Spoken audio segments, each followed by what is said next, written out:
Hello everyone, how are you all of you? So I hope you are all doing good. So today we will start our chapter number 13 in English and our chapter name is The Change of Heart. हमारे lesson का नाम है the change of heart. Start करते हैं introduction से. You might have read or listen the story about the kings. आपने कभी ना कभी तो राजाओं से संबंधित कहानियां पढ़ी होंगी या सुनी होंगी. Most of the time they would have been involve in fighting with each other in spreading their territories. Mostly time क्या होता है कि जो राजा होते हैं वो अधिकतर या तो लड़ाई लड़ रहे होते हैं या फिर अपनी दहशत फैला रहे होते हैं. Would they have thought over the death of innocent people ever. क्या उन्हें जो मासूम लोग होते हैं उनकी मौत के बारे में कभी उन्होंने सोचा है, कभी विचार किया है? तो चलिए कहानी पढ़ते हैं ऐसे ही महान राजा के बारे में जो कि प्राचीन भारत में था, जिनका हर्ट जो था, जिनका हृदय था, एक बहुत ही बहुत खतरनाक युद्ध हुआ था एक बार. उसके बाद से उनका हृदय जो था वो बदल गया. चलिए समझते हैं कौन राजा थे, किसकी बात हो रही है यहाँ पे. Ashoka was a great king of ancient India. Ashoka जो थे प्राचीन भारत के सबसे महान राजाओं में से एक थे. He belong to Mauryan dynasty. वो मौर्यन साम्राज्य से थे. He was the son of Bindusara. Bindusara के वो बेटे थे. He succeeded Bindusara in 273 to 232 BC. उन्होंने बिंदुसारा को कब 273 से 232 बीसी तक उन्होंने सक्सीड किया था, जीता था. He was holding important vice royalty of Takshashila and Ujjain during his father time. उन्होंने बहुत अच्छा होल्ड जमा के रखा था अपना तक्षशिला और उज्जैन पे अपने फादर के टाइम पर. After his father's death he became a powerful king of Mauryan dynasty. अपने पिता की मृत्यु के बाद में वो बहुत ही ताकतवर राजा बन गए मौर्य साम्राज्य के. Ashoka was like his father and also wanted to expand his kingdom to all over India.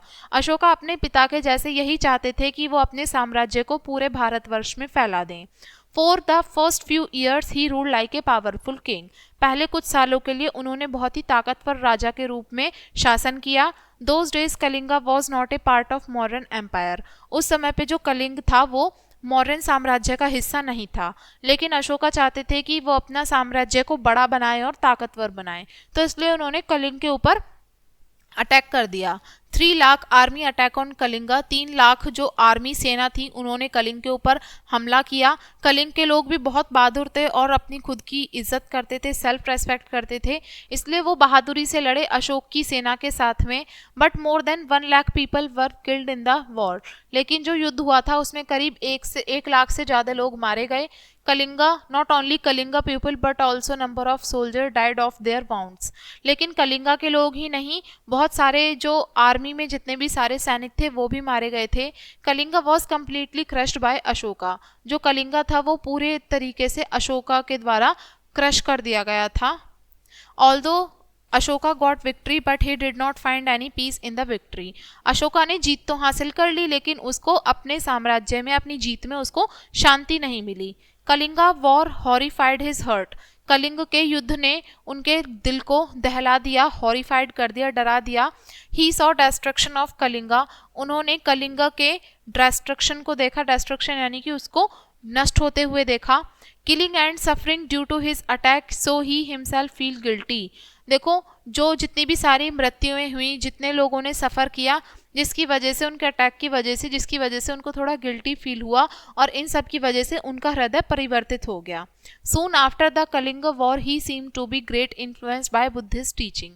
Kalinga के युद्ध के बाद में वो मुख्यतः रूप से जो बुद्धिस्ट जो थे, बुद्धिस्ट के पाठ के द्वारा वो ज़्यादा प्रभावित हुए. तो वो क्या बन गए, बुद्ध के उपासक बन गए.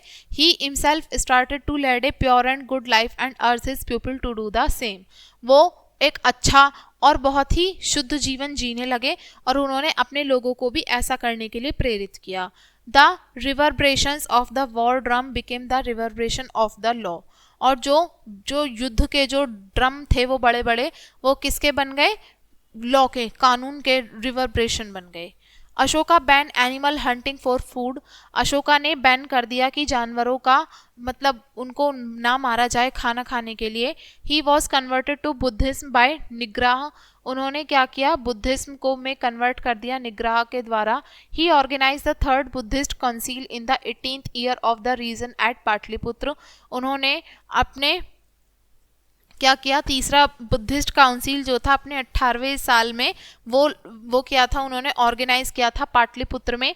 Ashoka gave us 7 pillar addict, Ashoka ने ही हमें जो 7 पिलर हैं उनके बारे में हमें बताया है।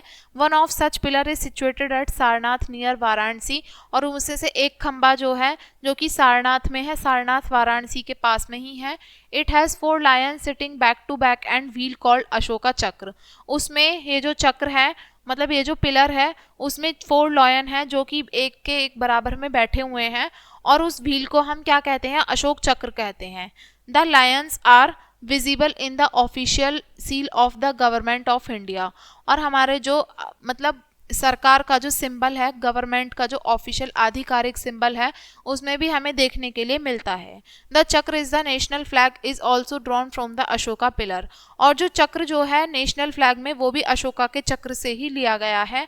He conveyed the message of Buddha in the various part of the world like Sri Lanka, Cambodia, China, Tibet, Japan etcetera. उन्होंने अपने मैसेज को, बुद्ध का जो मैसेज था, पूरे विश्व के अलग अलग हिस्सों में भी प्रसारित किया उसको, जैसे कि श्रीलंका में, कंबोडिया में, चाइना, तिब्बत, जापान में। His son Mahendra lead the message to Sri Lanka, उनका बेटा महेंद्र जो था उन्होंने ये मैसेज श्रीलंका में पहुंचाया। Ashoka built a large number of stupa, probably 84,000, Ashoka ने बहुत सारे स्तूपा बनाए, करीब 84,000। मैनी पीपल एक्सेप्टेड बुद्धिज्म, बहुत सारे लोगों ने बुद्ध धर्म को एक्सेप्ट कर लिया। At last he called Ashoka the great, और सबसे अंतिम में वो क्या कहलाए, अशोका महान। ठीक है, अशोका महान वो राजा कहलाए सबसे अंतिम में। चलिए इस लेसन के वर्ड मीनिंग देख लेते हैं। वर्ड मीनिंग में हमारा फर्स्ट वर्ड है एंशिएंट, एंशिएंट का मतलब होता है प्राचीन। सक्सेडेड, सक्सेडेड का मतलब है टू बी प्लेस ऑफ, यानी कि किसी चीज में कामयाब हो जाना। विक्ट्री, विक्ट्री का मतलब होता है जीत हासिल करना। नेक्स्ट वर्ड है हमारा गिल्टी, गिल्टी का मतलब है यानी कि जो भी हमने कोई गलत काम किया है उसके लिए हम रिस्पॉन्सिबल महसूस करें, जिम्मेदार महसूस करें। रिवर्ब्रेशन, रिवर्ब्रेशन का मतलब होता है यानी कि जो एक आवाज़ कई बार गूंजी जाती है वो। सिचुएटेड, सिचुएटेड का मतलब होता है स्थित, लोकेटेड होना, किसी चीज़ पर स्थित होना। ठीक है, तो ये था हमारा लेसन एंड आई होप आपको लेसन समझ में आ गया होगा। वीडियो को एंड करेंगे इसी लेसन के साथ में एंड थैंक्स फॉर वॉचिंग।